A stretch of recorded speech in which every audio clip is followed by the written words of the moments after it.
दोस्तों नमस्कार।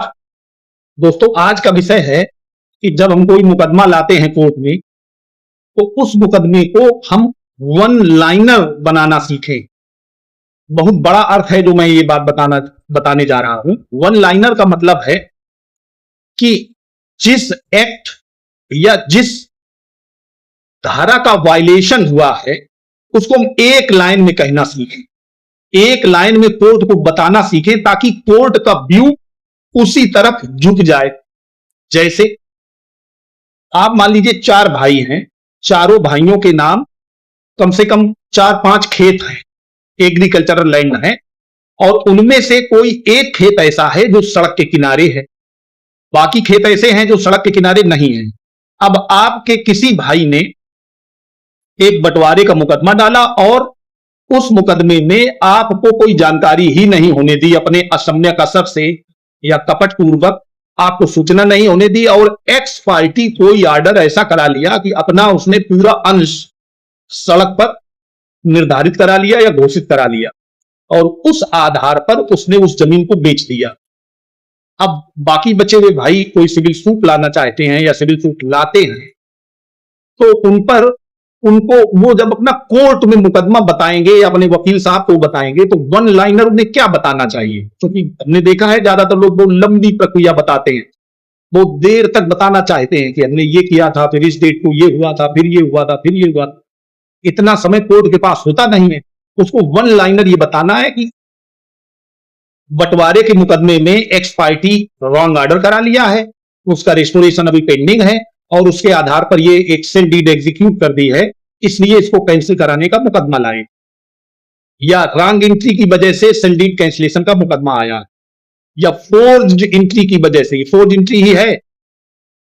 क्यों फोर्ज एंट्री है कि आपको बिना जानकारी के एक हमने बंटवारे के मुकदमे पे वीडियो बनाया था और उसमें हॉनरेबल सुप्रीम कोर्ट का एक हमने सेटल्ड लॉ बताया है कि जब भी कभी बंटवारा होता है तो 100 खातेदारों को ऐसी लैंड में जो कई टुकड़ों में है और उसका कोई एक टुकड़ा सड़क के किनारे है या सड़क के किनारे ही बड़ा कोई टुकड़ा है और उसमें कई सहस्वामी है, तो उन सभी को सड़क के किनारे की लैंड में शेयर दिया जाएगा, या चकमार्ग के किनारे या जहां भूमि कीमती होगी उसमें सभी को शेयर दिया जाएगा। यह सेटल्ड लॉ।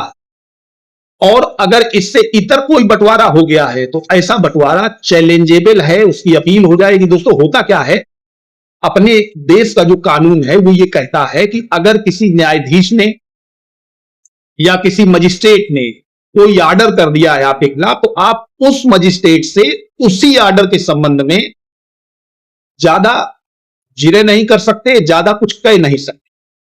उससे ऊपर वाली कोर्ट में आप कहेंगे, अगर आप उसी से ज्यादा कह रहे हैं तो वहां कंटेम्प्ट बन जाएगा, कंटेम्प्ट प्रोसीड हो जाएगा आपके खिलाफ। तो दोस्तों आप अपनी बात को उससे ऊपर वाले न्यायालय में जो अपील या रिवीजन जहां होता हो वहां जब कहेंगे तब उन जज साहब की सारी कमियां बताएंगे।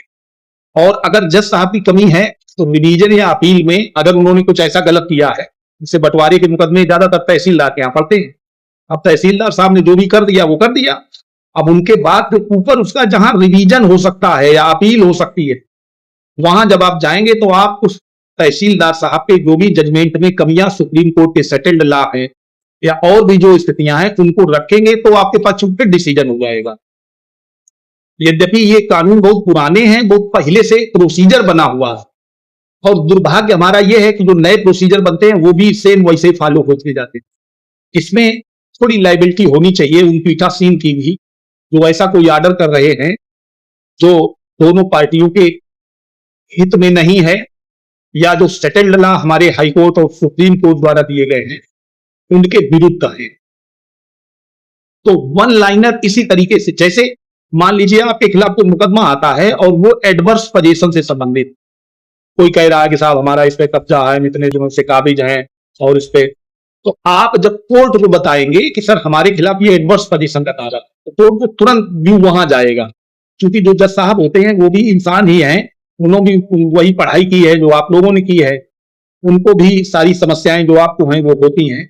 बस थोड़ा यह है कि उनका बौद्धिक स्तर आपसे हमसे कुछ ऊंचा है, इसीलिए वो सीट पर बैठे हैं।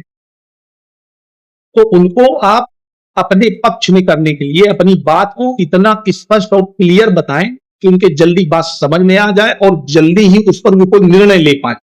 और अगर कोई ऐसा ऑर्डर गलत हो गया है जो आपके पक्ष में नहीं था या आपको लगता है कि इसमें कुछ त्रुटियां हैं, तो उसको तुरंत आप चैलेंज करें, रिवीजन करें या अपील करें। और इसीलिए दोस्तों मुकदमे लंबे समय तक चलते हैं।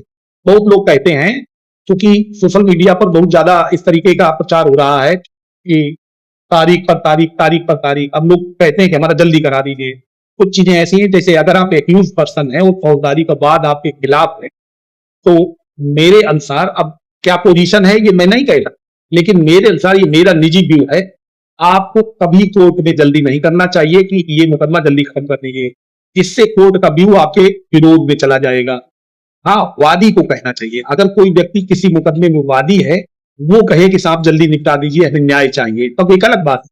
लेकिन अगर आप एक्यूज्ड हैं, तो कोर्ट को अपने खिलाफ खड़ा मत करिए ये कह करके कि साहब जल्दी निपटा दीजिए। कोर्ट को ऐसा लगता है, ऐसा प्रोज्यूम होता है कि इसका मतलब है हम आपका जानबूझ के लेट कर रहे हैं, हम काम करना नहीं जानते।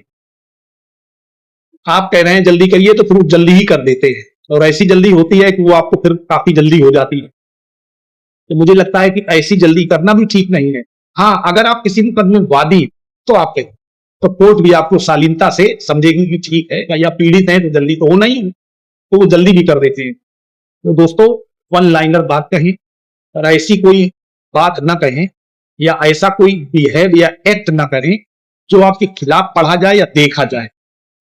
बहुत लोग हैं, कहते हैं कि वकील साहब नहीं आए हैं, वकील साहब दूसरी कोर्ट में हैं, और खुद ही अपना आर्गूमेंट, या वकील साहब कोई आर्गूमेंट आपका कर रहे हैं पीछे से, वो भी बोल दे रहे हैं। तो उनको लगता है कि वकील साहब जानते नहीं। अब जैसे कुछ ऐसी चीजें हैं, एक आपको हम छोटा सा उदाहरण बता दें। एक सेशन ट्रायल था, उस सेशन ट्रायल में जो एक्यूज पर्सन थे, उनको एलिबाई का डिफेंड लिया गया था, बचाव लिया गया था। उनके लिए था कि ये उस जगह पर नहीं थे जहां घटना स्थल था, वहां से बहुत दूर थे, तो ये घटना कैसे कर सकते।